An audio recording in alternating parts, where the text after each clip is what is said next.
Imagine just for a moment that your imagination is not a mere plaything, not a passing fantasy or idle distraction, but the very creative power of your reality. What if every scene you inwardly construct, every image you faithfully revisit, carries within it the seed of actual events in your outer world? This is not speculation, it is law. And tonight we shall walk through an experiment, a simple yet profound act, that will prove this truth to you, not by argument but by experience. You will not be asked to believe blindly, rather you will be invited to test, to do, and to see. For he who dares to assume the feeling of the wish fulfilled, and persists, will find that what once lived only in imagination now takes shape before his waking eyes. This is the ladder exercise, a gateway from thought to thing, from unseen to seen. Let us begin. Imagination is not a passive mental activity. It is the creative act itself. When one imagines, one creates. The world we see and experience is nothing more than a reflection of the images we have nurtured within our own consciousness. This is not metaphor but literal truth. Every condition, every circumstance, every event that appears in the outer world has its origin in the unseen realm of thought and feeling.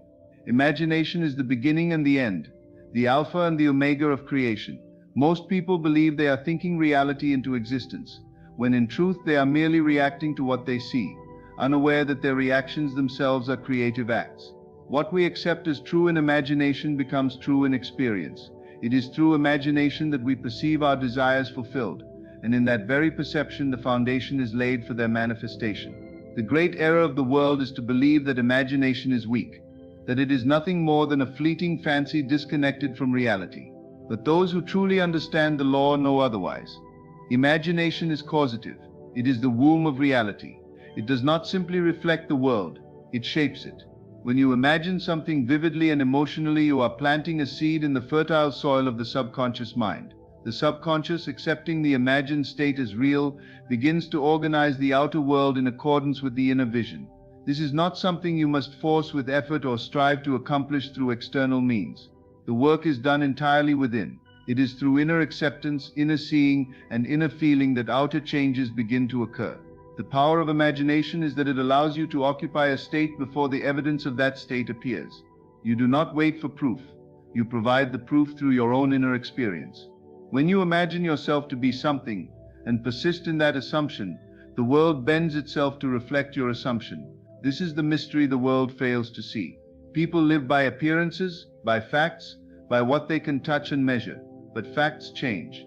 Appearances shift. What is solid today can vanish tomorrow, and what is invisible now can become tangible with nothing more than the sustained act of imagining. To imagine is to choose your future. It is to rise above the limitations of the senses and claim a higher truth, a deeper reality. If you can imagine it and remain faithful to that imagining, then by law it must become your experience. The law does not fail. It cannot fail. The only variable is the imaginer, whether he believes, whether he persists, whether he truly assumes the feeling of the wish fulfilled. Imagination is your bridge from where you are to where you desire to be. You need no external confirmation to begin. You need only a willingness to turn inward, to become still, and to see yourself already in possession of that which you seek. Every great advancement in a person's life begins not with action, but with a vision. The vision precedes the fact. The inner state shapes the outer condition. This is why we are told to walk by faith, not by sight. Because sight is merely the echo of past imaginal acts. Faith is imagination disciplined, directed toward a specific end. It is the refusal to accept the evidence of the senses when that evidence contradicts the deeper knowing of the heart. To live imaginatively is to live freely. It is to step into the role of creator rather than victim. You are not at the mercy of circumstances. You are the maker of them. And the tool by which you make is imagination. Many resist this truth because it places responsibility squarely on the individual. It removes excuses and strips away the illusion that life happens to us. But this is a liberating truth. It means that no matter what has occurred in the past, no matter how dark or limited one's present conditions may be, a new reality is always within reach. It is just a thought away, an assumption away, a feeling away. Imagination is the door, and everyone possesses the key. No one is excluded from its power. Whether you are rich or poor, educated or unlearned, healthy or unwell, the power to imagine is within you, and through it all things are possible. You do not have to know how your desire will come to pass. You only have to see it, feel it, and live in the end of it. The how is not your concern. The law handles the means. Your work is to remain faithful to the imaginal act, to occupy the desired state inwardly until it becomes more real to you than the external world. Once that shift occurs, reality begins to mirror the inner change. This is the secret known by mystics, prophets, and visionaries throughout time. They have always understood that imagination is not fiction. It is the very foundation of the world. To master imagination is to master life. The ladder exercise is not a ritual, nor is it a technique for momentary amusement. It is a profound experiment designed to prove a spiritual law in your own experience. Its purpose is not merely to produce the climbing of a ladder, but to awaken you to the realization that your imagination creates your reality. It serves as a tangible, verifiable demonstration of the principle that imagining a specific scene and immersing yourself in it emotionally will bring about that scene in your physical world. This exercise is deceptively simple, but within its simplicity lies immense spiritual power. You are not being asked to take anything on faith alone. You are being invited to test the law. Through this test you will come to know, not believe, but know that consciousness is the only reality, and that whatever you persistently assume to be true inwardly will inevitably express itself outwardly. The exercise begins by asking you to imagine, with vivid detail, the act of climbing a ladder. Not merely seeing the ladder or thinking of the ladder, but feeling yourself actually climbing it. You are to do this every night before sleep, ideally in that drowsy receptive state when your conscious mind begins to fade and the subconscious is most open. In that state, you must visualize your hands reaching for the rungs, your feet pushing upward, the texture of the wood or metal beneath your palms, the motion of your body rising, step by step. Feel it as real, not as something you want to do, but as something you are doing. In that moment of imagining, you must not be someone hoping to climb a ladder. You must be the one climbing it. The critical instruction, however, is what follows. After impressing this imaginal scene deeply upon the subconscious, you must go about your days declaring to yourself, "I will not climb a ladder." This contradiction is not confusion, but an essential part of the experiment. It exposes the power and influence of the subconscious mind over the conscious will. You are consciously denying the event while subconsciously accepting it, and you will soon see which aspect of yourself governs your experience. The outer declaration is intended to be in direct opposition to the inner assumption, so that when the ladder climbing experience manifests in your world, often in an unexpected and ordinary way, you will know with certainty that it came not from your outer decisions, but from your inner state. What this exercise does is make undeniable the fact that what you accept emotionally and vividly within, even if denied outwardly, must come to pass. It removes all philosophical debate. It does not rely on intellectual understanding or theological agreement. It is a first-hand experiment, and its results speak for themselves. If you persist in the imaginal act, truly immersing yourself in the scene night after night, without strain, without force, but with belief in the feeling of the act itself, you will find that sooner or later, often within days, you are confronted with the opportunity or necessity to climb a ladder, and in that moment the truth will strike you. Imagination is the source of reality. This experiment is powerful precisely because it is small and specific. There is no emotional attachment to climbing a ladder. It is a neutral event which allows you to practice the principle without interference from doubt or fear. You are not imagining $1 million or a dramatic life change, where resistance and conflicting beliefs might arise. Instead, you are dealing with a simple physical act that requires no logic to believe, only participation. And that is the genius of the exercise. It gives you the proof of principle, so that once you see how imagination produces this minor event, you will no longer question its ability to produce greater ones. Once this principle is proven through the ladder exercise, the implications begin to unfold naturally. If imagination can cause you to climb a ladder, then why not imagine yourself into a new career, a new relationship, a new health condition, a new identity? The same law applies. What you accept as true in imagination becomes true in your world. But the ladder is the training ground, the foundation, the place where you stop hoping and start knowing. It is where theory becomes experience. No one can do it for you. It is not a concept to admire, but an action to perform. You must do it for yourself. Imagine climbing the ladder. Repeat the act every night. Declare outwardly that you will not climb one. Then observe your world, and you will see how the invisible shapes the visible, how the unseen becomes seen, how a thought becomes an event. The role of assumption and feeling in manifestation is not secondary. It is central. Everything begins with an assumption. Before any action is taken or result is seen, a state must be assumed internally. To assume is to occupy a state as though it were already true. It is not about wishing or hoping, for those are passive states. Assumption is active.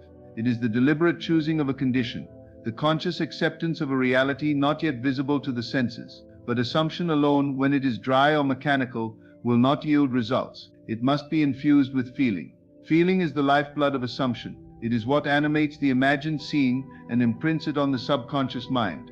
Without feeling, an assumption is a lifeless image. With feeling, it becomes a creative command. To assume the feeling of the wish fulfilled is to move beyond the intellect and into the realm of spiritual causation. The outer world may remain unchanged for a time, but the inner world shifts immediately. And because the inner world is the cause of all outer phenomena, that inner shift must express itself in form.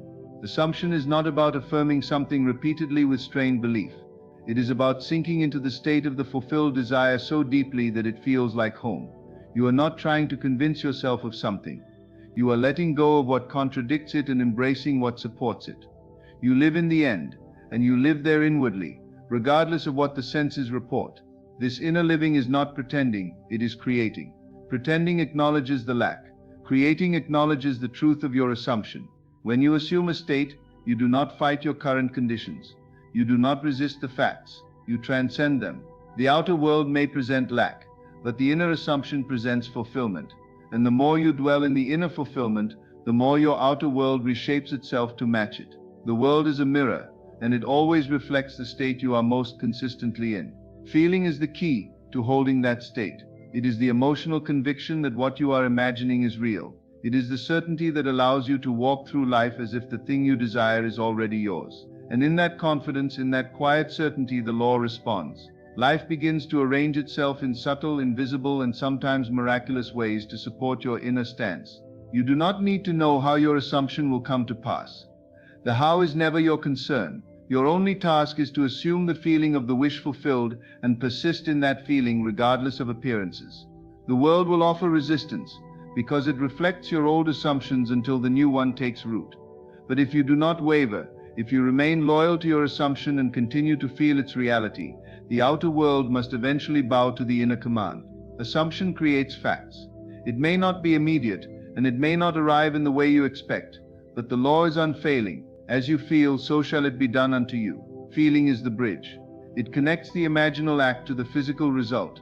When the feeling is real, when it is deeply felt, when you are inwardly convinced that what you imagine is already true, you have set a law in motion that nothing can reverse unless you reverse it yourself. This is why persistence in assumption is so essential. It is not a matter of repeating something out of desperation, but of remaining in the state long enough for it to externalize. You become one with your desire. You identify with it. You no longer see it as something separate, but as something already existing within you. This identification is what draws the unseen into visibility. You are not waiting for the world to give you permission. You are not seeking validation from others. You have chosen your state, and you live in it inwardly with complete confidence. The feeling of the wish fulfilled becomes your new reality, and everything else adjusts to reflect it. Assumption and feeling together are the tools by which you create your life. They are not bound by logic or time. They are immediate, intimate, and infinitely powerful. You do not need anything outside of yourself to begin using them. The moment you choose to assume a state and feel its truth, you have begun the creative process. All that remains is persistence. Not struggle, not force, but quiet persistence in the state. The outer world is slow to change only when the inner world is unstable. But when you assume a state with deep feeling and sustain that feeling with faith, the change becomes inevitable. It may come in unexpected ways, but it will come, for the law cannot fail. Assumption and feeling are the beginning and end of all creation. They are the essence of the manifesting power within you. Detachment from the outcome is one of the most misunderstood yet vital components in the process of manifestation. Many believe that if they intensely desire something and constantly think about it, they are bringing it closer to themselves, when in truth they may be doing the opposite. Constant longing, obsession, or worry about whether a desire will manifest creates a vibration of lack. It communicates to the subconscious that the thing desired is separate, distant, or uncertain. Detachment, however, is not indifference. It is not about giving up on your desire. It is the quiet confidence that once you have imagined and felt your wish fulfilled, The creative process is already in motion. You no longer need to interfere, question, or anxiously await its arrival. You rest in the inner assurance that it is done. To be detached means you have assumed the end so completely that you are no longer emotionally stirred by the absence of its evidence. You are unmoved by appearances. You are anchored in the inner knowing that the reality you imagined is already yours. You do not beg, plead, or chase. You do not live in fear of delay. Detachment is the expression of inner security. It is the result of deep faith in the unseen, a faith that does not require proof because it knows the proof will come in its own time and way. When you are truly detached, you are not controlled by the outer world. You are rooted in your inner conviction. You can enjoy your present without anxiety or restlessness, because your fulfillment no longer depends on what is happening outside of you. Detachment also allows the subconscious to operate freely. The subconscious mind, once impressed with an imaginal act, will begin to orchestrate all necessary means for its fulfillment. But when the conscious mind constantly interferes with worry, doubt, or forced action, it disrupts the natural flow. It delays the process by introducing conflicting vibrations. You must allow the seed to grow without digging it up every day to see if it has sprouted. You plant the seed through assumption and feeling, and then you water it with faith and detachment. You know that what you have imagined will take form, and because you know it, you do not need to see it immediately. You trust the process. You are not watching the clock or scanning the world for signs. You walk in the knowing that it is already done. True detachment creates a sense of peace. You are no longer striving or grasping. You are no longer trying to make things happen by sheer effort or willpower. You are living from the end, and that inner position frees you from struggle. It does not mean you become passive or lazy, but that any action you take flows from inspiration rather than fear. You are not reacting to circumstances. You are responding from a place of wholeness. Detachment also makes your assumption more powerful because it removes the energy of desperation. Desperation weakens your position. It signals to the subconscious that you do not truly believe in the fulfillment of your desire. But when you let go of needing it, when you release the urgency, and simply rest in the state of the wish fulfilled, you become magnetic. You become aligned. You are no longer resisting your good. It is often at the moment of surrender, at the point when you truly let go, that the manifestation comes. This is not because letting go creates the desire, but because letting go removes the blocks to its expression. Detachment is the absence of inner resistance. It is the space that allows the imaginal act to breathe and unfold naturally. When you are detached, you can still enjoy the thought of your desire. You can revisit it with pleasure and confidence, but you do not need it to prove anything to you. You already know who you are, and you already know that your assumptions are being fulfilled. This inner calmness is a sign of mastery. It shows that you are no longer controlled by appearances but by inner vision. People often confuse detachment with apathy, but the two are vastly different. Apathy has no desire, no energy, no vision. Detachment has desire but no fear. It is passionate and purposeful without being anxious or needy. It is focused but not obsessed. You can care deeply about something and still be detached from when or how it arrives. In fact, this is the most powerful state you can enter. It shows that you have fully accepted your desire as already real, and because of that you do not demand it appear in a specific way or on a specific timeline. You trust that the law of assumption is at work and that the fulfillment of your desire is inevitable. The paradox of manifestation is that the more you let go, the more quickly it comes. This is not because detachment makes your desire stronger, but because it clears away the noise that often delays its arrival. It returns you to a natural state of faith, which is the perfect soil for manifestation. When you are no longer emotionally entangled in the outcome, you create space for the unseen to organize itself around your assumption. You are no longer holding on so tightly that you block the flow. You are open, receptive, and aligned. You have chosen your end. You have felt it as real, and now you let the world rearrange itself accordingly. Testing the law through personal experience is the most direct and transformative way to understand the power of imagination. It moves the knowledge from theory into knowing, from speculation into certainty. One can read about these principles, listen to others speak of them, even admire their logic, but until one applies them personally, the truth remains distant and abstract. The only way to truly grasp the creative power of assumption and imagination is to experiment with it yourself. This is why you are not asked to believe blindly or accept anything based on authority. You are invited to test the law, to prove it within the laboratory of your own life, and to draw your conclusions from the results you receive. No one can argue with your personal experience. When you apply the law and witness the fulfillment of your imaginal acts, something shifts within you permanently. Doubt begins to disappear, not because you were convinced by reason, but because you were awakened by evidence. To test the law is to take a specific desire or scene and consciously construct it in your imagination. You choose something that is clear and concrete. You imagine it vividly, engaging all your senses, and most importantly, you enter into the feeling that the desire is already fulfilled. You make it so real inwardly that it begins to affect your emotional state. You feel the satisfaction, the relief, the joy that comes with the fulfillment of your desire, and you remain in that feeling as often as possible. You are not concerned with how or when it will come to pass. You are not looking for signs or trying to manipulate the external world. You are simply living from the end, inwardly convinced that your assumption is true. This is the test. When you carry out this experiment with sincerity and persistence, something begins to happen. The world around you responds. Events shift, people appear, opportunities emerge. Sometimes the manifestation comes in a way so natural and effortless that you almost overlook it. And yet you remember the imaginal act and realize it has been fulfilled in exact or symbolic form. Other times the result may come with a suddenness that stuns the rational mind. In either case, the conclusion is the same. What you imagined and assumed inwardly has now expressed itself outwardly. The law works, and because it works, it can be relied upon not only in small matters but in the great affairs of life. These personal tests do more than prove a point. They reshape your relationship with life itself. You begin to understand that you are not a victim of chance or circumstance. You are not subject to random events or external forces beyond your control. You are the operant power. You are the one who creates. And with that understanding comes responsibility. You start to pay attention to the thoughts you entertain, the assumptions you carry, the inner conversations you repeat.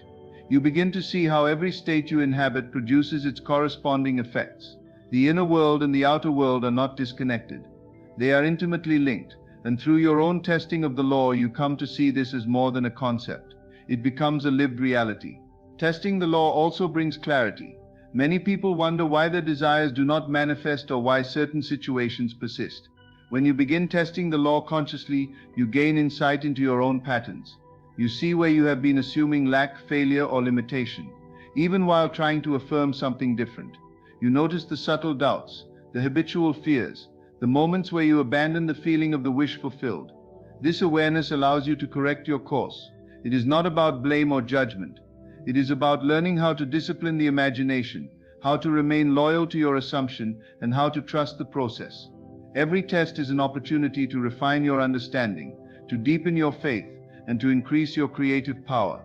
There is a beauty in testing the law with small desires at first. These early successes build confidence. They show you that the principle works, and they encourage you to stretch into larger manifestations. But regardless of size, the process remains the same. The law does not discriminate. Whether you imagine climbing a ladder or receiving a large sum of money, the mechanics are identical. What matters is the intensity of your assumption, the persistence of your feeling, and the absence of doubt. The more you test the law, the more you develop a relationship with it. It becomes a trusted friend, a source of assurance, a foundation on which you can build your life. The invitation to test the law is not just about proving a spiritual truth. It is about reclaiming your power. It is about realizing that you are not here to beg life for crumbs, but to create boldly from the unseen realm of imagination. You are not limited by your past, your environment, or your resources. You are limited only by what you are willing to assume and feel as true.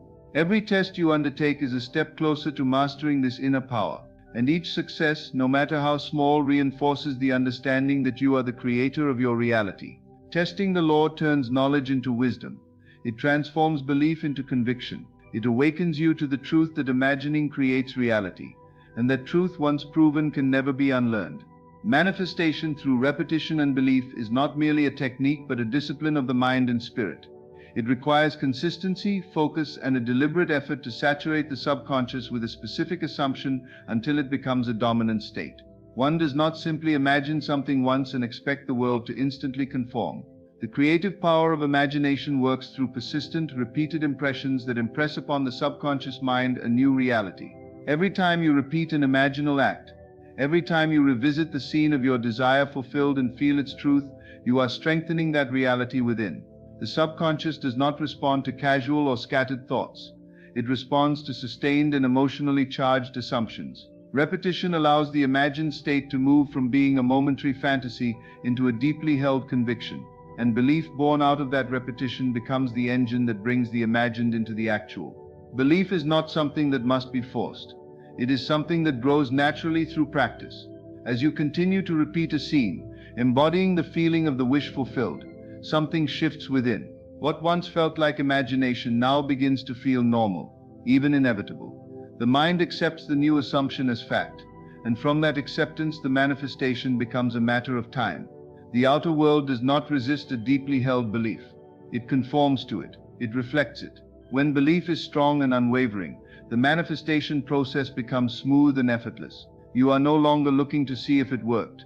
You are living from the certainty that it already has. Repetition is the path to that certainty. It is not mechanical repetition that holds power, but the kind that is infused with feeling, intention, and focus.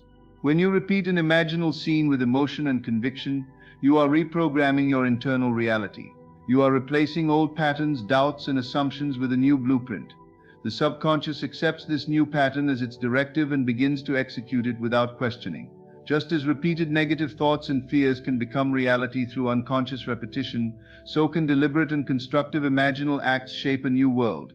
It is the same law at work. The only difference is the direction in which it is applied. Conscious repetition gives you control over what you are planting in the fertile soil of the subconscious. It gives you the power to override old beliefs that may have kept you trapped in limitation and to replace them with new ones that lead to freedom and fulfillment. Belief built through repetition also creates emotional alignment. You are no longer at war within yourself. The mind and the heart move in the same direction. There is no conflict between what you want and what you expect. You are no longer saying one thing and feeling another. Through repetition, your assumption becomes second nature. It becomes the filter through which you interpret the world. You begin to see signs of its fulfillment even before it fully manifests, because your inner world has changed so completely that your perception itself has shifted. This shift in perception is a critical part of manifestation. You see opportunities, connections, and paths that were previously invisible. What changed was not the world, but your inner state, your belief. It is through repetition that the mind is trained to hold its vision. The world will often present contrary evidence. It will try to pull your attention back to the facts, to the visible, to the things that appear to contradict your assumption. But repetition creates resilience. It builds a foundation strong enough to withstand appearances. You are no longer swayed by what you see, because you have seen something greater within. You return to your inner scene. You relive it. You re-feel it. And in doing so, you reassert your creative power. This inner repetition becomes a refuge and a fortress. No matter what happens outside, you know what you have created within, and that knowing is enough. Even when belief is not initially strong, repetition helps bridge the gap. You may start by imagining something that feels unlikely or even impossible, but as you continue to dwell in the scene, feel its truth, and see it as done, belief begins to grow. The subconscious does not distinguish between fact and fiction. It only responds to what is impressed upon it repeatedly and emotionally. Over time, your inner world changes. What once felt foreign becomes familiar. What once seemed beyond reach becomes your new standard. Manifestation becomes less about effort and more about alignment. It becomes the natural outflow of a state you have lived in long enough for it to become real to you. This is why consistency is so vital. Sporadic imagining yields sporadic results. But daily, intentional, emotionally rich repetition creates lasting change. It rewires your self-concept. It alters your identity. You begin to act, think, speak, and respond from your assumed end. The line between the imaginal and the actual dissolves, and life begins to mirror the inner pattern. You are not forcing the world to change.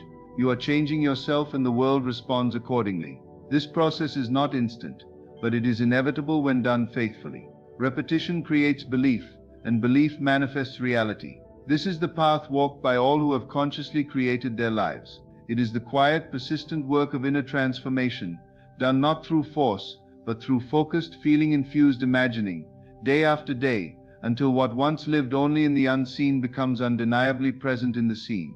The truth of imagination is not something to be argued or debated. It is something to be proven. Through the ladder exercise and the principles that surround it, you have been given more than a method. You have been handed a key to unlock the unseen power within you.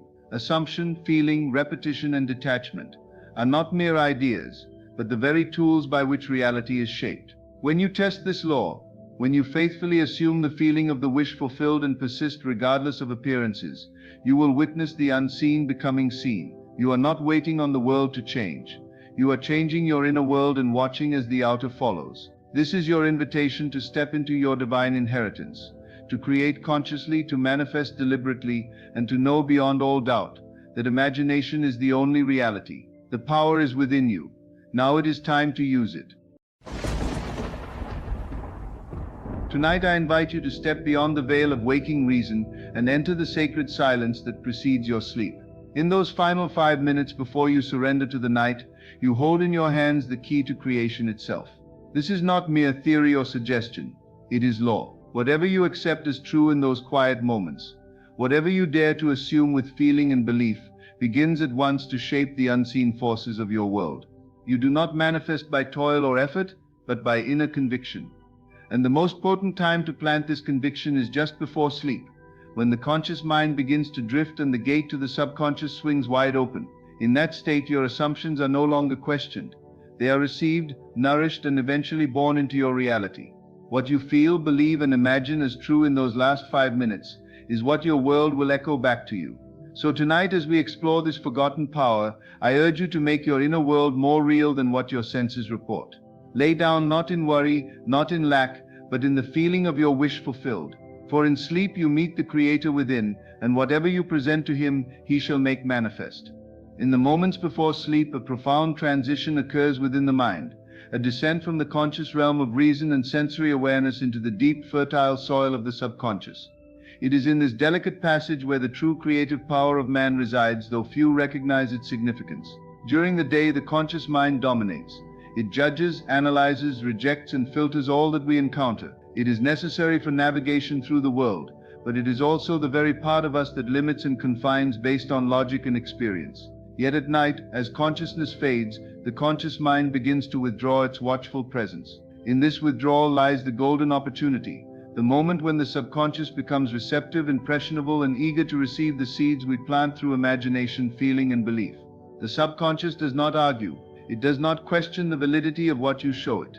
It does not require evidence. It accepts as true whatever it is impressed with deeply and consistently, and it tirelessly works to express these impressions in the external world through the law of assumption. It governs the involuntary functions of life, the unseen currents of behavior, relationships, circumstances, and events that weave together to form what we call our reality. Most people live in ignorance of this law, assuming that life merely happens to them, unaware that they are the silent architects of their experience. The reason this law often goes unnoticed is because it operates quietly, invisibly, and often slowly in ways that appear coincidental or natural. Yet it is as precise and obedient as the laws of gravity or electricity. It will manifest what it is given, and it is most vulnerable to influence during the last 5 minutes before sleep, when the conscious gatekeeper grows drowsy and the subconscious becomes fully alert. This gateway is not just theoretical, it is experiential. When a person lies down at night, free from the distractions of the outer world, their inner world becomes their only reality. Thoughts and feelings, once kept at bay by noise and activity, rise to the surface. Many people drift off to sleep in states of fear, anxiety, regret, or longing. They unknowingly lull themselves into unconsciousness with stories of limitation and lack. In doing so, they are passing these impressions into the subconscious, which accepts them as the blueprint for tomorrow. Night after night, they repeat the ritual, and day after day, life answers them with more of the same. The tragedy is not in the repetition, but in the unawareness of what they are truly doing. If they only knew the power of this gateway, they would guard it more diligently than any treasure on earth. The doorway to the subconscious opens in silence, in stillness, in receptivity. It is not forced open by willpower, but accessed through surrender, through the quiet assurance that what is imagined with feeling in this twilight space will eventually solidify in the world of form. The secret lies in assuming the feeling of the wish fulfilled, not hoping, not pleading, but entering the state of already having received. This is not daydreaming. It is a conscious act of faith, an internal shift in identity. When one assumes the state of the ideal self, whether it is the loved, the healed, the prosperous, or the wise, and holds it gently but firmly before sleep, the subconscious receives it as truth. It then begins to bring about situations, ideas, encounters, and transformations aligned with that inner truth.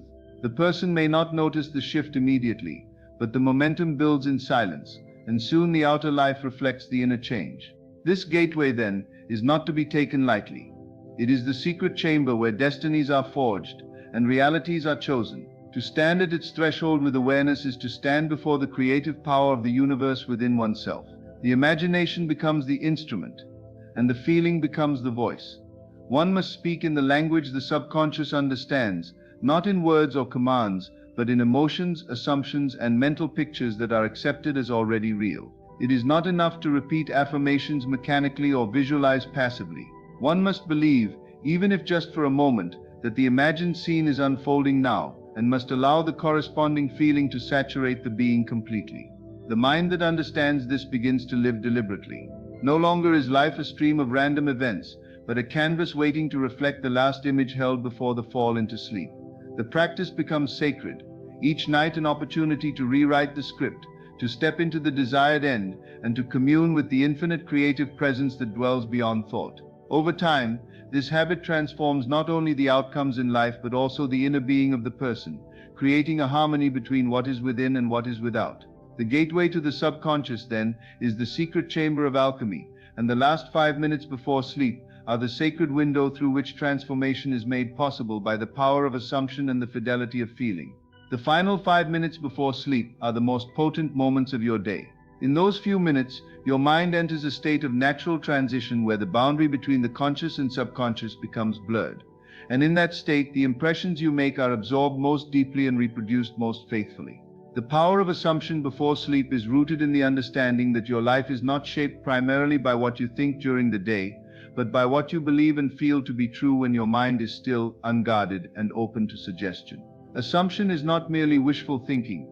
It is the deliberate act of taking something unseen and treating it as if it were already fact, already present, already accomplished. What you assume to be true, especially in the stillness before sleep, becomes the seed from which your future grows. The reason the pre-sleep state holds such creative power is because your brain begins to move into slower, more receptive frequencies, alpha then theta, as it prepares to drift into unconsciousness. These frequencies are highly suggestible, meaning they are ideal for planting the seeds of assumption. At this point, your critical faculties are relaxed. The doubts, fears, and objections that normally resist your desires during the day are now quiet. The door is open to bypass the conscious mind and speak directly to the subconscious, and the subconscious will not argue. It will accept your assumptions as true and will begin to rearrange your reality to match them. In these moments, you become the master of your inner world, and your inner world is always the cause of the outer. Most people go to bed rehearsing their problems, revisiting their mistakes, worrying about tomorrow, or dwelling on what is lacking. These thoughts are not harmless. They are instructions to the subconscious. When you fall asleep in a state of fear, doubt, or unworthiness, you are instructing the creative power within you to reproduce those states in your lived experience. This is why the power of assumption must be used consciously and deliberately. Instead of rehearsing what you don't want, you must begin to dwell in what you do want as though it were already yours. This is the essence of assumption, to claim as real what your senses deny, and to persist in that claim until it becomes your lived reality. The assumption must be specific and emotionally real. It is not enough to say, "I want to be wealthy" or "I hope to be healed." You must feel what it is like to already be that person, to live that experience, to walk in that reality. If you desire abundance, you must go to bed in the feeling of already having more than enough. If you desire love, you must rest in the security and warmth of being deeply cherished. If you desire healing, you must imagine the ease and vitality of perfect health, and let that feeling saturate your body. The subconscious responds not to idle words, but to felt reality. It mirrors back to you what you believe yourself to be, not what you wish to become. The power of assumption before sleep does not require effort in the traditional sense. You do not need to struggle or force your mind. You simply need to shift your inner identity and fall asleep as the person who already possesses what you desire. You create a scene that implies your desire is fulfilled and replay that scene with feeling until it becomes natural, until it feels like the truth. You dwell in that end and you do not disturb it with contradictions or doubts. You let the impression be made gently yet firmly, and you allow sleep to carry it deep into the fertile ground of your subconscious. This process, when repeated night after night, changes everything. The outer world begins to conform, slowly or suddenly, to the assumptions you plant with faith. New opportunities appear, old habits fall away, people respond differently, circumstances align, and none of this is accidental. It is the natural result of the inner change. Your assumptions have taken root, and life must reflect them, for that is the law. You are not waiting for your desire to come to pass. You are living from the state of already being the one who has it. That inner shift is what causes the outer transformation. What begins as an invisible feeling becomes a visible fact, and it all starts in those last few moments before your head rests fully in sleep. You must become the artist of your inner world. Before you surrender to the night, paint the picture you wish to experience, not with desperate longing, but with calm certainty. Assume that it is already done. Let your imagination show you what your senses cannot. Let your feeling anchor you in the truth of that unseen reality. This is how you use the power of assumption before sleep. Not as a hope, but as a law. Not as a fantasy, but as a command issued to the creative force that shapes every event in your world. Feeling is the bridge between the invisible and the visible, the secret key that unlocks the door to manifestation. It is not thought alone that creates reality, nor is it mere repetition of affirmations or passive visualization. The true engine of creation is feeling, deep, sustained, vivid emotion tied to the belief in an inner reality. This is not emotion in the volatile or reactive sense, but the quiet inner conviction, the emotional atmosphere you dwell in when you fully accept something as real. The universe, or more precisely, your subconscious mind, responds not to the words you say, but to the feeling those words carry. It mirrors not your surface thoughts, but the dominant emotional tone that colors your inner world. Feeling is the language of the subconscious, and what you feel intensely and persistently, especially in moments of stillness, becomes the pattern from which your external world is shaped. When one desires to change their outer world, they must begin not with external effort, but with inner transformation through feeling. The feeling of being loved, the feeling of being abundant, the feeling of being free. These are not just pleasant states to entertain, they are creative acts. To feel something as though it were already true is to give it life. It is to impress the subconscious with an idea clothed in the emotional substance it needs to reproduce it faithfully. Without feeling, imagination is weak, passive, and easily overruled by the senses. But when feeling is added to imagination, it becomes powerful, magnetic, and real to the subconscious, which does not distinguish between what is physically real and what is vividly felt to be real. Most people are ruled by the feelings that come from their external environment. They react emotionally to what they see, hear, and experience, and by doing so they continue to perpetuate the same conditions. But the one who understands the power of feeling reverses the process. Instead of letting the outer world dictate their inner state, they deliberately generate the feeling they desire, independent of current circumstances, and by doing so they begin to mold reality from within. This is the true meaning of creation, not reacting to what is, but generating what will be by entering into the feeling of it now. To feel from the end, to dwell in the emotional atmosphere of your fulfilled desire, is to make it inevitable. The subconscious accepts it as fact and moves in perfect order to bring it to pass. This feeling must be lived. It is not enough to touch it once and return to doubt. You must abide in it, sleep in it, wake in it, carry it with you like a new identity. The feeling becomes your dwelling place, the internal state from which you live and move and have your being. It does not matter what your senses report to the contrary. You are not seeking evidence in the world, you are providing evidence to the subconscious through your emotional conviction. And the world must eventually conform, for it is nothing more than the projection of your inner state. What you feel on the inside, consistently and with belief, will become what you see on the outside. When you lie down at night, the most important task is to enter into the feeling of your wish fulfilled. Not as a question, not as a hope, but as a settled knowing. You construct a scene, perhaps brief, perhaps simple, but filled with the emotional content of your desired reality. You feel the joy, the relief, the gratitude, the peace that would be yours if it were already true. And you allow that feeling to grow until it saturates your consciousness. You do not simply think of the desire, you think from it. You assume the position of the one who already has, already is, already knows. This emotional state is the seed. When it is planted in the subconscious, it will grow, not by your effort but by the natural and unseen workings of the law. The greatest hindrance to manifestation is not lack of ability or time, but the inability to sustain the correct feeling. Many touch the feeling for a moment, but then fall back into fear or doubt. Others imagine the scene but never generate the corresponding emotion. It is the fusion of image and feeling that makes the difference. The mental picture coupled with the emotional reality. You must believe and feel as if the thing desired were already yours, and do so without contradiction. This is not self-deception, but creative alignment. You are not pretending in the sense of fooling yourself. You are impressing the subconscious with a new truth, a new pattern, a new identity. And because the subconscious is impersonal and obedient, it will externalize whatever it is impressed with, regardless of what the conscious mind thinks. The secret then is to make feeling your first priority. You are always feeling something, whether you are aware of it or not. The key is to feel deliberately, to use feeling as the medium through which you paint the canvas of your life. In every quiet moment, in every transition between waking and sleeping, you have the opportunity to choose your emotional state and plant it like a seed in the fertile soil of the subconscious. Over time, this deliberate emotional practice transforms your being and your world, not by force or willpower, but by alignment with the unseen forces that respond faithfully to what you feel to be true. Worry is one of the most common and destructive emotional states people carry into sleep, and yet it is also one of the most unnecessary. It is the mind's attempt to control what is unknown by rehearsing all that could go wrong, but in doing so it impresses the subconscious with precisely what one hopes to avoid. The tragedy is that most people do this unconsciously, without understanding the creative cost of such mental habits. They believe they are being responsible or prepared by considering negative outcomes, but they are in fact rehearsing failure, lack, and fear. When you go to bed in worry, you are clothing your assumptions in anxiety, and that becomes the vibration you hand over to the subconscious. The mind before sleep is not idle. It is a workshop where the blueprint of tomorrow is accepted. If you allow that blueprint to be painted with worry, then life has no choice but to express what you have planted.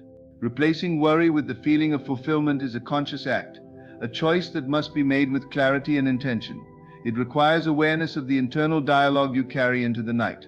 Instead of asking, "What if this goes wrong?" you begin to ask, "What if everything is already working out?" Instead of replaying scenarios of loss or rejection, you begin to rehearse outcomes of peace, provision, and love. This is not naivety or blind optimism. It is the redirection of the mind toward the reality you desire to experience. You recognize that worry has never solved anything. It has only prolonged the very states it dwells upon.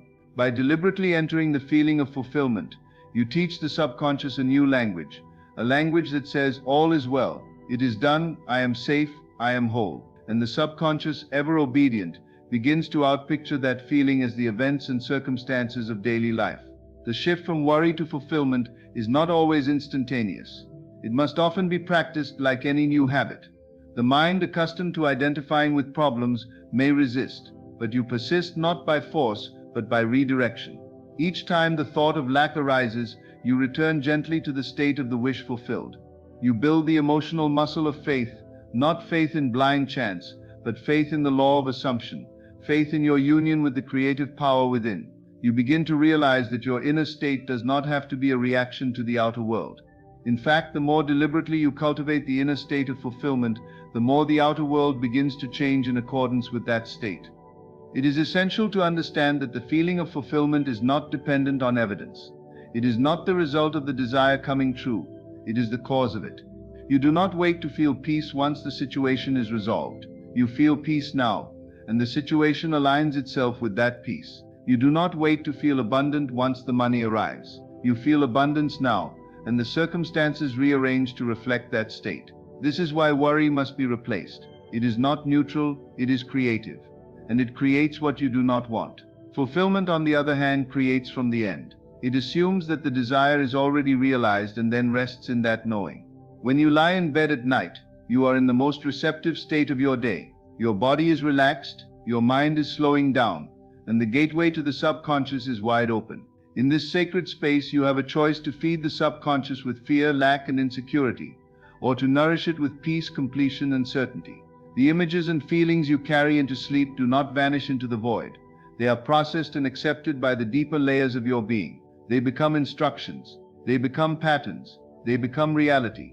That is why the last thought, the final assumption before sleep, must be guarded with great care. It is the seed you are planting into the soil of your mind, and from that seed something will grow. The more consistently you replace worry with fulfillment, the more natural it becomes.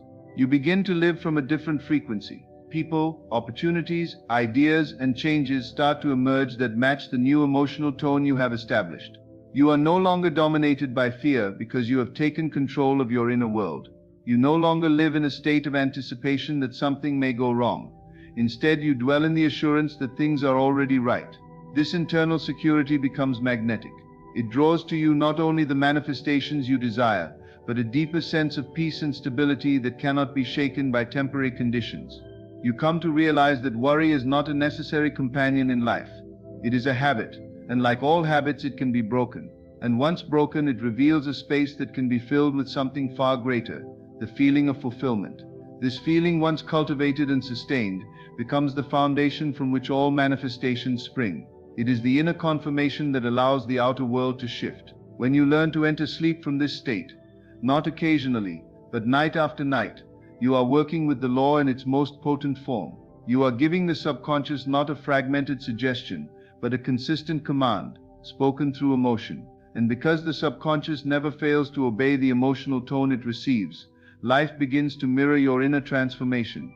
The state you enter before sleep is the most fertile ground for creation, and it is in this state that you must learn to dwell in the feeling of the wish fulfilled. It is not enough to visualize or affirm mechanically. The real transformation happens when you become inwardly convinced that your desire is already a present reality. Entering sleep in this state means assuming the end, not as a future hope but as a present fact. This act of inner movement is subtle, quiet, and powerful. It is the spiritual art of making the imagined more real than the seen, and allowing that inner conviction to carry you into the unconscious with the emotional atmosphere of already having received. This state is not wishful thinking. It is a deliberate shift of identity. You stop being someone who wants or hopes and become the one who already is, already has, already lives in the reality you once longed for. Most people go to sleep as the same version of themselves they were throughout the day. Worried, uncertain, limited by circumstances. They lie in bed, rehashing conversations, reviewing problems, reliving disappointments, or planning with anxiety. But none of these inner states are neutral. The subconscious, ever alert as you descend into sleep, receives these impressions without resistance. It does not analyze, reject, or debate them. It simply accepts the dominant feeling present at the time of transition and begins to externalize it in your waking life. To enter sleep without consciousness is to give your power away. To enter sleep in the feeling of the wish fulfilled is to claim your divine authorship over your reality. The way to do this is through assumption and emotional embodiment. You must bring to mind a scene, a short, vivid, believable moment that would naturally occur if your desire were already fulfilled. It must be something simple, something that implies the end has already happened. If you wish to be loved, you might imagine yourself being embraced, hearing the words you long for, feeling the warmth of connection. If you desire financial freedom, you might imagine seeing your bank balance, paying for something with ease, or receiving words of congratulations. The key is not the complexity of the scene, but the feeling it evokes. You do not simply observe the scene as an outsider. You place yourself within it, feel it, breathe it, absorb it. And when you feel that it is done, that it is real, you let that feeling carry you into sleep. This process is deeply transformative because it rewires the emotional and energetic imprint you carry into the subconscious. Instead of reinforcing the old state of lack or need, you are now saturating your inner world with the emotional signature of completion. This becomes the new set point from which the subconscious begins to rearrange the pieces of your life. The outer world, which is only a mirror of the inner state, begins to shift. New encounters arise, unforeseen opportunities open, and previously impossible outcomes begin to materialize. This is not magic. It is the lawful operation of consciousness. What you accept as true within must eventually express itself without. You do not need to do this with strain or effort. In fact, effort suggests doubt. This process is one of surrender, of allowing yourself to rest in the state of already being. You are not trying to make something happen. You are accepting that it already has. The feeling of effortlessness is itself a sign that you are aligned with the wish fulfilled. The more natural the scene becomes, the more believable it feels, the more easily it is accepted by the subconscious. As you drift into sleep, that feeling becomes the dominant note in the symphony of your consciousness, and the subconscious begins to play it back through the events of your waking life. You must also learn to persist in this practice. One night may bring subtle changes, but consistent inner assumption brings transformation. Each night is a new opportunity to impress the subconscious with the emotional reality of your desire. Each night, as you return to that inner scene, you make it more vivid, more alive, more accepted. You begin to notice that your reactions during the day start to change. You no longer respond with fear or doubt, because your inner state has been shifted. You are no longer hoping for change. You are living from it. The change has already occurred within, and the world is catching up. What makes this process so powerful is its simplicity. It does not require rituals, long hours of practice, or external confirmation. It only requires that you believe in the unseen, that you allow feeling to become the measure of truth, and that you trust in the intelligence of the subconscious to bring forth that which you have accepted. You become like a seed planted in the earth. You do not dig it up to check if it is growing. You water it with feeling and rest in knowing it will break through in its time. By entering sleep in the state of the wish fulfilled, you align yourself with your ideal and set into motion forces that are beyond your conscious control. You step into a flow of life that responds not to your struggle, but to your surrender to the reality you have claimed. You become the person you seek to be, not by chasing change, but by resting in the truth that it already is. And as you persist in this inner knowing, night after night, the world will begin to confirm what you have long assumed in the silence before sleep. What you carry into sleep, you carry into creation. The moments before you drift into unconsciousness are not to be treated lightly. They are the sacred chamber where the seeds of your future are planted. If you enter sleep burdened with worry, regret, or fear, those states will echo into your reality. But if you choose to enter sleep in the feeling of the wish fulfilled, with the quiet assurance that all you desire is already yours, then you awaken into a world shaped by faith, not fear.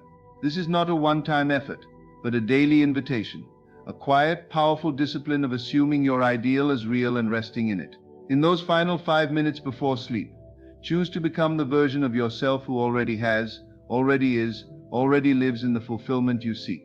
Let that feeling saturate your being, and let sleep carry it deep into the fertile soil of your subconscious. And as surely as night gives way to day, life will begin to mirror the truth you have dared to assume.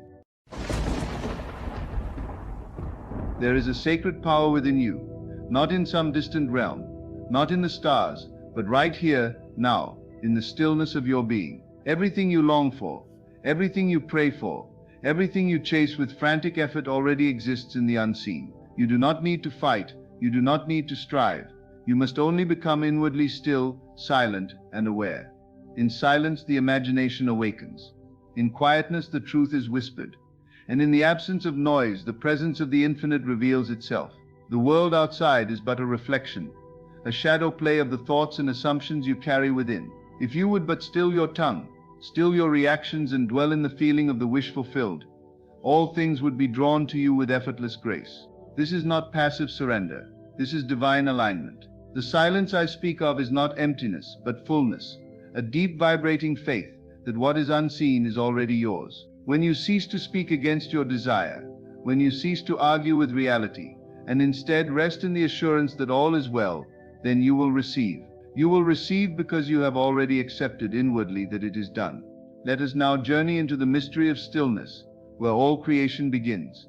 Let us remember the law, as within, so without. Stay silent and receive everything.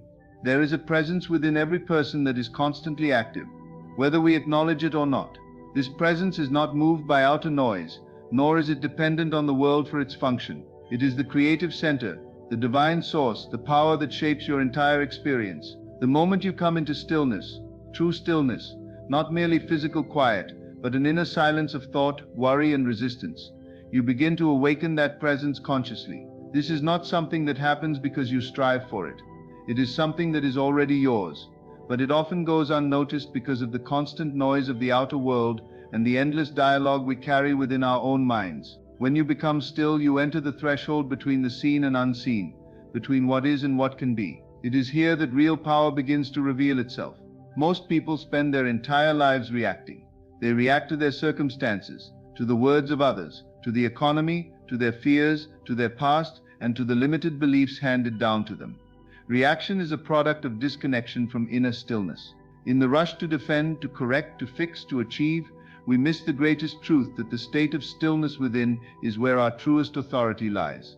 The world teaches you to speak louder, to do more, to prove yourself, to fight for your place. but the Spirit whispers that all things flow from the state of non-resistance, from the deep knowing that you are already connected to what you seek.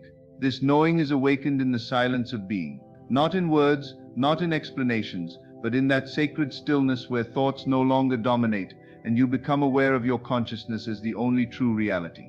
It is in this inner stillness that one recognizes the futility of struggle. When you are still, you begin to see that nothing outside of you has true power over you unless you agree with it inwardly. It is not what the world says that determines your life. It is what you accept, what you entertain, what you feel to be true in the quiet of your soul. When you quiet the external chatter and withdraw attention from appearances, the power of assumption, of vision, of belief begins to take root. You are no longer trying to manipulate life from the outside. Instead, you are allowing it to unfold from within, where all things are first conceived. This is not a state of laziness or apathy. Stillness is not indifference. It is not the absence of desire. In fact, it is in the stillness that your purest desires are clarified. All that is false begins to fall away when you no longer feed it with reaction or resistance. The anxious thoughts, the false identities, the worries you inherited, they begin to dissolve because they cannot survive in silence. They need noise, chaos, and constant movement to exist. When you become still, you stop feeding the illusions, and in doing so, the truth has space to emerge. The truth that you are already whole, that everything is already in motion on your behalf, that you do not need to force blessings. They are drawn to the inner state you occupy in stillness. In stillness, the power of imagination becomes most alive. The inner vision that seemed cloudy before begins to shine with clarity. You begin to see with spiritual eyes rather than natural ones. You don't wait for the outer world to approve before you believe. You believe because in your stillness, you see it done. You feel it real. You taste the reality of your desire before the outer world can even recognize the change. That is the power of the still soul. It does not argue with facts. It rests in the superior truth of faith. And faith is not mere hoping. It is knowing beyond the physical. It is standing still and seeing the salvation of your life unfold through unseen laws.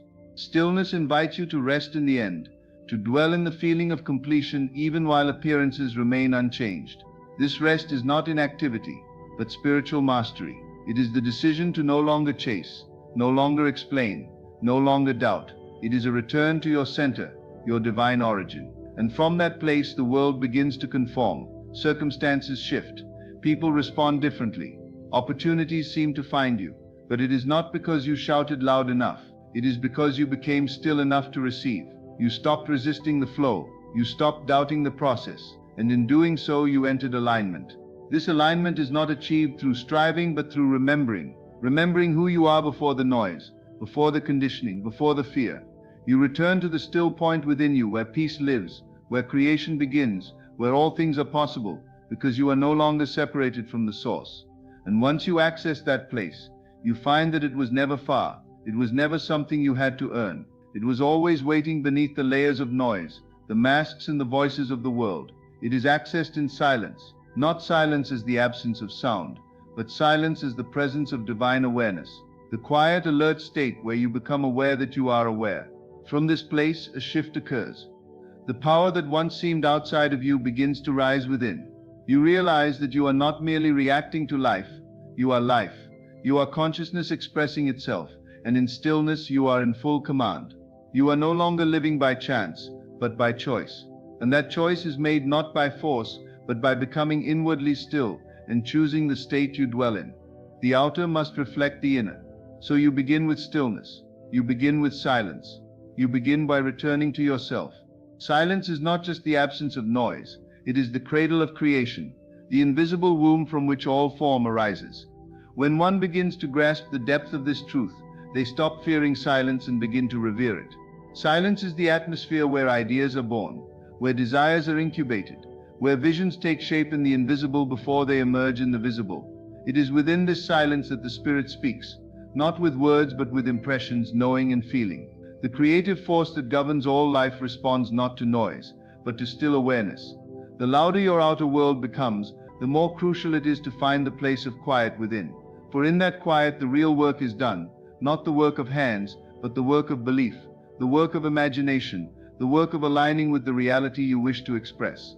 Many misunderstand silence as passivity. They believe that if they are not speaking, doing, or explaining, they are failing to act. But in truth, silence is one of the most powerful forms of action.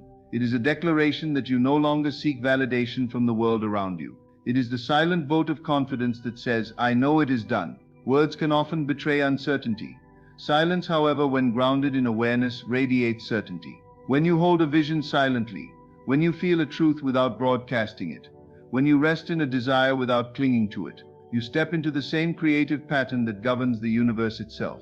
Stars do not shout to be seen. Seeds do not scream to grow. All creation emerges out of quiet intention. The creative force that shapes all things is not chaotic. It is deliberate, subtle, and obedient to inner law.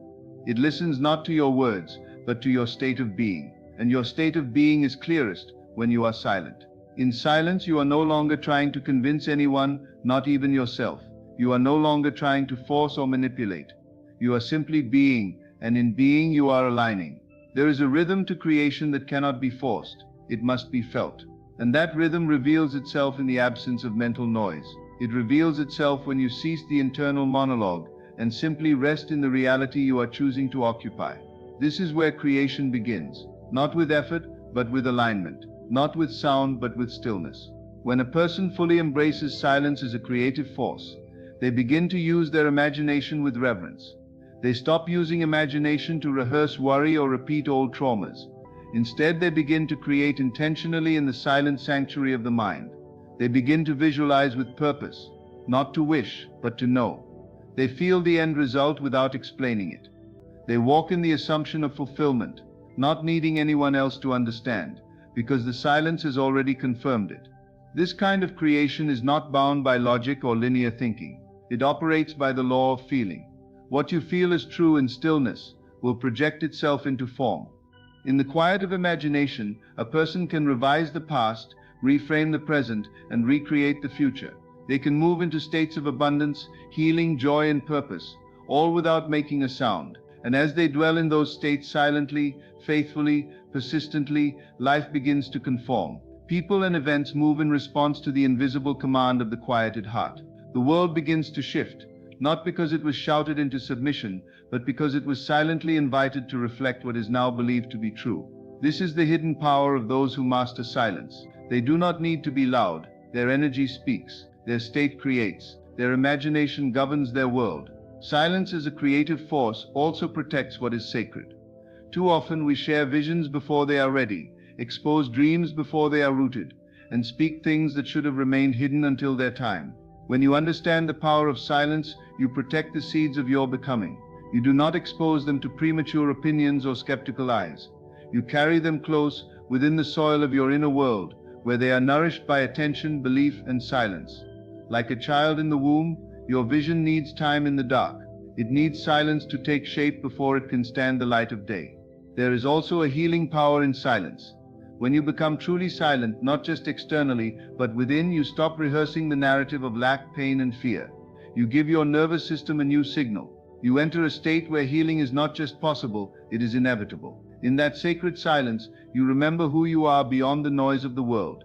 You reconnect to the infinite intelligence that knows how to restore, realign, and renew you from the inside out. No one needs to see it. No one needs to hear it. The transformation is internal, but its fruits will become undeniable. This is the secret strength of those who learn to sit in silence and allow the creative force to do its work. Even in moments of great uncertainty, the creative power of silence remains. When the world feels chaotic, when you are tempted to react, to argue, or to justify yourself, choosing silence can be the most radical act of faith. It is the invisible stance of someone who knows that their words do not create reality. Their state does, and by choosing to remain inwardly calm and focused, they protect their creative power. They channel it toward what they truly desire, rather than scattering it on resistance or fear. The energy that might have been lost in conflict is now available for creation.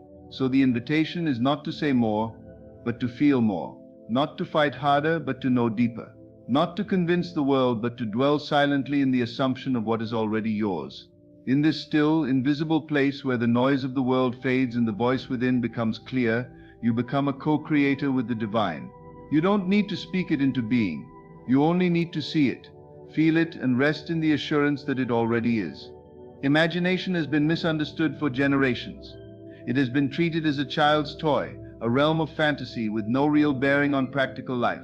But in truth, imagination is the most sacred and creative faculty given to mankind. It is not something to be entertained for leisure. It is the blueprint of reality, the unseen brush that paints the circumstances of life. When you rely on effort alone, you are working with limited tools, your hands, your schedule, your resources, your connections. But when you awaken the power of imagination, you are no longer confined to what the outer world provides. You begin to draw from the infinite. You see beyond what is and step into what can be. Imagination does not wait for permission. It creates the permission. It does not observe the world for truth. It declares the truth and watches the world conform. That is why effort, though useful, is never the root of manifestation. Imagination is. When you understand imagination's divine role, you cease striving and begin dwelling. Striving is the act of chasing after what you feel is missing. It is rooted in the belief that something is out there, far from you, requiring you to bridge the gap by force. But imagination eliminates the need for the gap altogether. It assumes the position of completion, of fulfillment, of already done. In this way, imagination transcends time. It brings the future into the present. It allows you to live in the end, not just think about it. The one who masters imagination can feel rich while having no money, feel healed while symptoms persist, feel chosen while being overlooked. And it is that feeling, cultivated, sustained and honored, that begins to pull the physical world into agreement. There are those who believe that imagination is a form of denial, that to visualize something not yet seen is to deceive oneself. But it is not denial, it is creation. Everything that exists in this world was first imagined. The chair, the home, the city, the art, the technology, all of it began as a vision unseen by others. The difference between the visionary and the doubter is that the visionary trusts what they see in the invisible, while the doubter demands outer proof before belief. But the outer world is always trailing the inner one. It is a delayed mirror. If you wait for things to appear before you feel them real, you remain a prisoner to circumstance. But if you dare to imagine boldly and consistently, you step into the seat of authority. You begin to live from within to without, not the other way around. Effort tends to come from fear. It says, if I don't do this now, I won't have enough. It carries panic in its tone. It measures progress by exhaustion. It operates in survival mode, constantly watching the clock and comparing the scoreboard. Imagination, on the other hand, comes from faith. It says, I already have it, and my world will reflect it soon. It does not panic. It does not overwork. It does not measure worth by output. It simply holds the vision, waters it with belief, and trusts the invisible process at play. This is not laziness. It is intelligent creation. It is the way of the mystic, the spiritual architect, who knows that form follows thought, and thought is most powerful when felt as real. The greatest creators in history were not those who toiled endlessly. They were those who envisioned boldly. They saw what was not yet seen and acted as though it were already here. Their imagination went before them and carved the path. Their bodies simply followed. This is why effort, while necessary in practical ways, should never replace the role of imagination. When you place imagination above effort, you are no longer laboring to make things happen. You are aligning with what has already been created in spirit. You walk into it with grace. The steps you take feel less like struggle and more like unfolding. You are not forcing the door open. You are watching it open because you have already entered it in your imagination. This is not a passive state of hoping. Imagination requires inner discipline. It means returning again and again to the vision when distractions pull you away. It means holding the feeling of the wish fulfilled even when nothing outside supports it. It means silencing the voice of doubt, not by arguing but by feeling more deeply into the truth you have chosen. You do not just see the image. You feel its texture, its weight, its sound, its emotion. You immerse yourself in the invisible until it becomes more real to you than the visible. That is the work. And that work, though silent and internal, changes everything. To rely on imagination over effort does not mean you never move or act. It means your movement is inspired, not panicked. It means your steps are guided by vision, not fear. You are no longer driven by what you lack. You are pulled by what you see within. And because of that, your work becomes a joy. Your path becomes a flow, and your results multiply, not because you forced them, but because you imagined them into form. The outer world becomes a canvas, and imagination is the unseen hand that paints upon it. It governs your energy, your tone, your posture, your choices, and all of those elements begin to resonate with the vision you carry inside.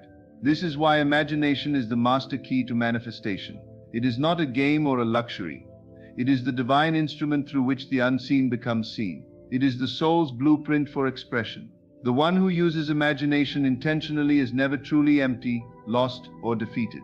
They may be unseen for a time, but they are always building. They are always creating, and because of that, their reality must bend. Their life must conform. What is held within must eventually be held without, not because of endless effort, but because of sacred imagination. To dwell in the feeling of fulfillment is to live from the end, to take your emotional and mental residence in the state of the desired outcome as though it were already your current reality. This is not about imagining what could be, or wishing something might happen. It is about occupying the space within yourself where the dream is no longer a distant hope but a present truth. It is a spiritual discipline, one that defies the logical mind and transcends the sensory world. The body may still feel the ache of incompletion, the eyes may still witness the lack of change, but the inner man, the unseen self, chooses to feel the end result with such conviction that the outer world has no choice but to catch up. Every thought, every assumption, every inner dialogue is redirected to support the fulfillment of that which is already accepted as true within. This state is not a fleeting emotion. It is not a quick visualization or a positive affirmation repeated without feeling. It is a deep, conscious immersion into the experience of having. You feel the joy of it, the gratitude of it, the certainty of it. You walk, speak, and think from the posture of completion. You no longer approach life as someone seeking. You approach life as someone expressing what has already been found. This shift in identity is subtle but powerful. It turns the seeker into the creator, the warrior into the witness, the doubter into the declarer. You begin to say not "I hope it happens," but "it is mine now." That shift is the cornerstone of manifestation, for the universe responds not to pleading but to embodiment. The feeling of fulfillment is the language of the unseen realm. It is how the inner world communicates its instructions to the outer world. When you sustain this feeling, when you dwell in it regardless of what appears to be happening around you, you activate a law higher than circumstance. You move from reaction to creation. You no longer interpret your life through the lens of delay, struggle, or distance.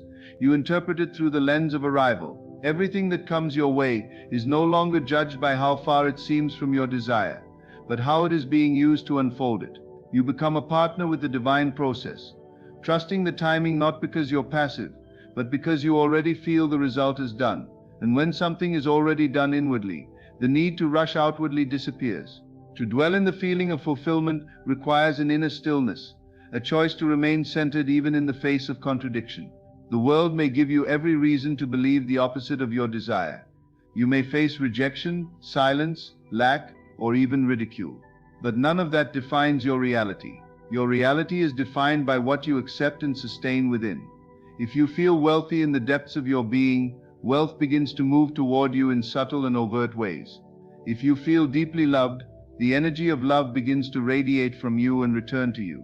If you feel healed, the cells of your body respond in alignment with that emotional blueprint. It is not magic, but divine law. The inner state generates the outer form. The mistake many make is in wavering. They allow the outer world to dictate their feelings. They feel confident only when results appear and discouraged when they do not. But true dwelling is not conditional. It is rooted in conviction. You train your emotional body to remain faithful to the inner vision regardless of what is seen. You feed that feeling with attention. You return to it throughout the day. You treat it like a home you never leave. Every time you speak from that state, every time you think and act as one who has already received, you are reinforcing the bridge between the invisible and the visible. And in time, the visible cannot help but reflect the invisible truth you have honored. It is in this state that action becomes inspired rather than frantic. You no longer act to prove or earn. You act as an expression of what is already yours. You are not working to get something. You are responding to what you have already received in spirit. This is a higher form of movement, one that flows with purpose and clarity. The right ideas, the right words, the right opportunities find you because you have become an energetic match to them. You are not chasing them down. They are drawn to the version of you that already lives in the end. And this is why the feeling must be sustained. Not touched occasionally, but lived in daily, like a second skin, like a song you never stop singing. There is no fulfillment without feeling. The intellect alone cannot sustain creation. You must move beyond mental repetition into heartfelt knowing. This knowing is not always loud. It is often a quiet, steady sense of yes within you. It is the deep inner calm that says, I no longer worry because I already have it. And that calm is a signal. It is a frequency. It sends out a vibration that the world begins to mirror back in ways your mind could never have predicted. Your job is not to figure out the how, but to dwell in the reality of the what, and trust that the how is being orchestrated by forces greater than your own understanding. This is not a technique to try for a few minutes and discard when results do not come quickly. It is a way of being. It is a shift in identity, from one who hopes to one who knows. You wear the feeling like clothing. You sit with it, sleep with it, rise with it.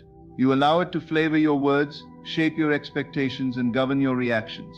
You become the thing you seek, not by pretending but by dwelling in its emotional truth so deeply that your body begins to respond, your behavior begins to change, and your life begins to mirror back what you have faithfully entertained within. Aligning with the unseen reality is a sacred act of trust, a decision to live by what cannot yet be measured, touched, or validated by the senses. It is the choice to believe in what the heart knows before the eyes can see it. This alignment is not based on logic or facts, but on the inner awareness that what you seek is already real in the spiritual realm. It is already formed, already finished, already waiting to be received, not created by striving, but received through inner agreement. You are not trying to convince yourself of something false. You are recognizing a truth that already exists beyond the veil of appearances. To align with the unseen reality means to adjust your thoughts, your emotions, and your responses so they match the version of life you have chosen inwardly, not the one the world presents by default. This alignment begins with a shift in identity. Instead of identifying with your circumstances, your past, or the labels others have placed on you, you begin to identify with your desired state. You become one with the version of you who already has what you long for. You don't ask for it from a place of lack. You dwell in it from a place of union. You speak not as one trying to get there, but as one who already is. And this inner posture becomes a magnetic force. It sends a clear signal to the universe that you are ready, not because you demanded it loudly, but because you became a match for it silently. You no longer oscillate between belief and doubt. You become steady, rooted still in your inner knowing. When you align with the unseen, your entire life begins to reflect this choice. You don't wait for circumstances to change before you change how you feel. You bring the elevated emotion into the now and allow it to lead your experience. If you want peace, you embody peace. If you want success, you walk in the confidence of one who is already successful. If you want love, you open your heart as if it were already full. This is not make-believe. This is how spiritual law operates. The external world is slow to reflect what is already present in consciousness, but reflected it must. What you hold in your inner world with clarity, consistency, and emotion begins to break through the fog of current conditions and rewrite your visible experience. Aligning with the unseen also means letting go of the need to control the method of manifestation. You surrender the how and allow the unseen intelligence that governs all creation to work in its perfect timing and rhythm. You don't need to chase or strive or manipulate. You don't need to force outcomes or exhaust yourself proving your worth. You simply remain faithful to the end you have seen in your imagination. You trust that the divine knows every step required to bring it into form, and you stay in step by honoring the inner reality above the outer noise. Even when nothing seems to be happening, you remain aligned. Even when the world presents the opposite of your vision, you refuse to be moved. This unwavering inner stance is not built overnight. It requires you to quiet the voice of fear, to release attachment to outcomes, and to discipline your mind to remain loyal to the unseen. You begin to see tests and delays not as signs of failure, but as opportunities to deepen your alignment. You stop reacting to every shadow and start responding from your center. This does not mean you ignore reality. It means you no longer bow to it. You understand that physical reality is delayed evidence, and by the time you see it, the real creation has already happened. You choose to anchor yourself in the realm of cause, not effect. And in doing so, you begin to rise above the illusion of limitation. To align with the unseen reality is also to embrace mystery. It is to live in wonder, to make peace with uncertainty, to no longer demand constant proof before you feel secure. You stop asking, "Is it working?" and instead declare, "It is done." You learn to live from your imagination rather than your memory. You don't measure your future by your past. You don't define your worth by previous experiences. You allow the vision you carry to become more vivid than the facts in front of you. And in that space of inner clarity, you find strength. You are no longer fragmented by doubt. You are whole in your belief. You carry the presence of your answered prayer in your energy, and others begin to feel it even before they understand it. This alignment is subtle but powerful. It may not be visible at first glance, but it changes everything. The way you speak shifts. The way you carry yourself shifts. The way you respond to challenges and opportunities shifts. You are no longer waiting for permission to believe. You have already said yes within. And that inner yes begins to open doors, attract favor, draw solutions, and position you for divine appointments. You walk as if the thing is already yours, because in truth it is. The only question is whether you are willing to live in that truth long enough for the world to catch up. There is a deep security that comes from this kind of alignment. It quiets the noise of urgency. It calms the need for validation. It allows you to rest, not in passivity but in power. You are no longer tossed by the winds of opinion or shaken by temporary setbacks. Your vision becomes your compass, your feeling becomes your guide, and your faith becomes your foundation. You don't argue with appearances, you transcend them. You walk through life with the quiet confidence of one who knows their unseen reality is the truest reality of all. Letting go of resistance and reaction is one of the most liberating acts a person can choose. Yet it often feels like the hardest. We are conditioned to respond to life by pushing back against what we don't like, fighting what we fear, and trying to control what feels uncertain. But resistance is not power, it is bondage. It keeps you tangled in the very situations you want to escape. It holds your attention hostage to what is unwanted. The more you resist something, the more energy you feed it, and the more it grows in your awareness. Reaction likewise is the echo of resistance. It's the automatic pattern of defense, doubt, and fear that kicks in when something challenges your sense of peace or control. But when you stop resisting and reacting, you reclaim your authority. You step out of the storm and into the eye of peace. And from that still center, creation becomes possible. The truth is that nothing in life has meaning until you assign it one. An event, a word, a delay, none of these things are inherently good or bad until your inner narrative gives them power. When you react, you give away your creative energy. You shift into a posture of defense, which means you have already accepted the outer circumstance as more real than your inner truth. Reaction is a declaration of powerlessness. It says, this thing has control over me. But when you choose not to react, when you observe with stillness and choose your response deliberately, you are no longer ruled by circumstance, you are ruling it. Letting go of resistance doesn't mean you approve of everything that happens. It means you stop giving it the power to define your state of being. The energy of resistance is always tied to fear.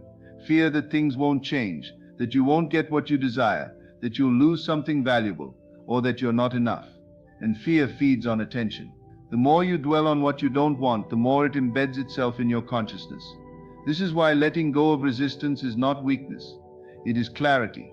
It's the understanding that your real power lies in attention, in focus, in choosing where to invest your emotional currency. If you stop reacting, if you stop fighting with appearances, you redirect your energy toward what you actually desire. You start feeding faith instead of feeding fear. You start building instead of battling. And slowly the landscape of your life begins to change, because the foundation of your perception has changed. Letting go is not a passive act. It's an inner shift from force to flow. It's the quiet decision to no longer need things to be different in order for you to feel aligned. You stop demanding that the outside world fix itself before you choose peace. You stop waiting for someone else's apology to feel worthy. You stop needing everything to go your way in order to believe it will all work out. When you let go of resistance, you no longer live in constant negotiation with life. You stop arguing with what is, and instead you become deeply present in what can be. You make space for miracles, not because you force them into existence, but because your inner state is finally soft enough to receive them. Reaction is often born from habit, unconscious patterns that were learned over years of conditioning. But just because it is familiar doesn't mean it is necessary. The moment you pause before reacting, you create a gap, a sacred space between stimulus and response. In that gap, you get to choose. You can respond with fear, with anger, with judgment, or you can respond with awareness, with calm, with wisdom. That one moment of choice can alter the trajectory of your day, your relationships, your decisions, and ultimately your reality. You are not at the mercy of your emotions. You are not bound to your past reactions. You are free to create a new rhythm of being, one rooted in alignment rather than defense. Letting go of resistance also means surrendering the need to control how everything unfolds. Control is a form of fear disguised as strategy. It tries to plan every detail, predict every outcome, and avoid every mistake. But control is brittle. It cracks under pressure. Flow, on the other hand, is flexible. It adapts, trusts, and listens. When you let go of the need to control, you open the door for a higher intelligence to guide your steps. You allow space for divine timing, for unexpected blessings, for a path that may not make sense to the mind, but is perfectly orchestrated for your growth. You realize that your role is not to manage the entire universe.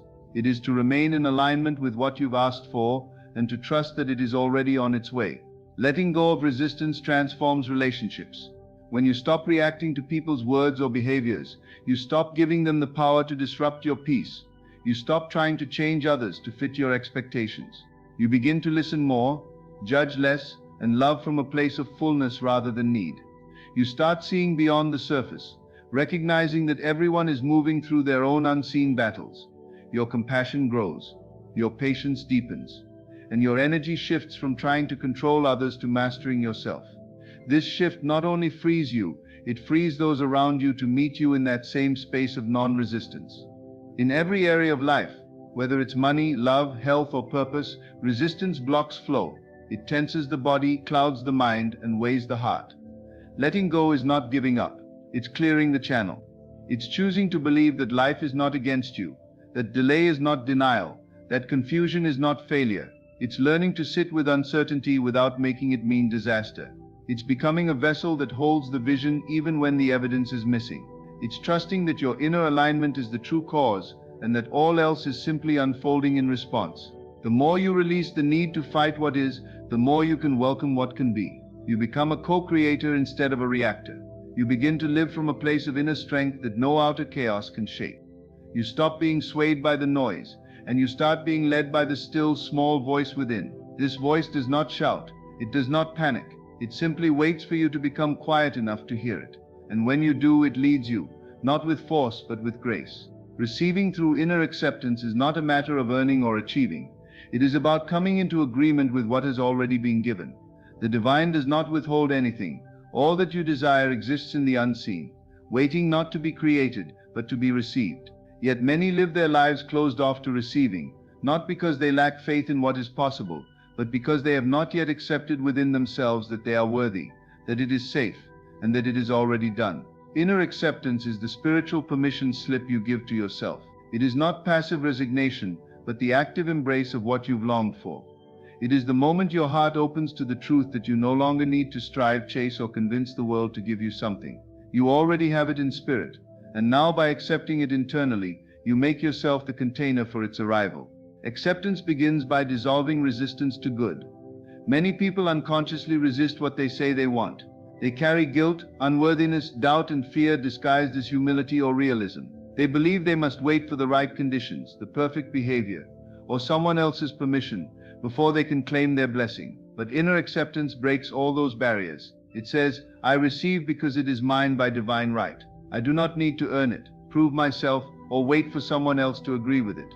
This kind of acceptance is a form of surrender, not to defeat, but to abundance. It is the recognition that you are already connected to the source of all things, and what flows from that source is not dependent on outside approval.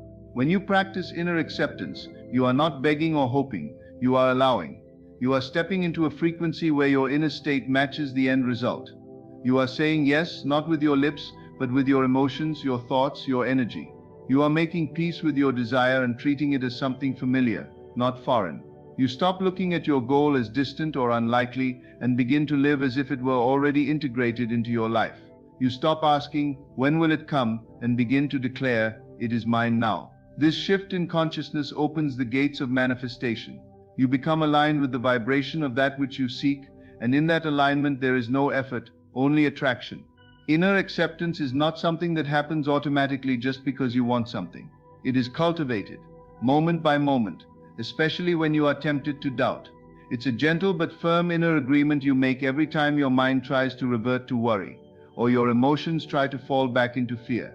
It is an act of presence. It is when you look at your circumstances and instead of reacting, you choose to remain in the state of reception. You are no longer demanding a sign. you are embodying the answer. That embodiment sends a signal to life itself, and life begins to rearrange circumstances in response to that inner agreement. Receiving through inner acceptance also means recognizing that the answer often arrives subtly. It may not always come in grand gestures or overnight changes. Sometimes it appears through a shift in perception, a new opportunity, a person unexpectedly placed in your path, or an internal calm you've never felt before. But if you are not in the state of receiving, you may miss it, dismiss it, or sabotage it. Acceptance sharpens your awareness. It allows you to see with new eyes. You begin to recognize doors where you once saw walls. You begin to hear guidance in moments you used to overlook. You stop trying to control the form the answer takes and become grateful that the answer is already unfolding. When you fully receive inwardly, your external actions become more meaningful and inspired. You are no longer acting out of desperation, but from a sense of completeness. Your behavior shifts from seeking to expressing. You start treating your goals not as escape routes from pain, but as natural expressions of the person you already are. You give not to earn approval, but because you are already abundant. You love not to get love in return, but because you are already overflowing with it. This internal fullness becomes your magnetism. The people, circumstances, and resources that match this energy begin to appear, not by coincidence, but by alignment. Inner acceptance is also the healing of old narratives.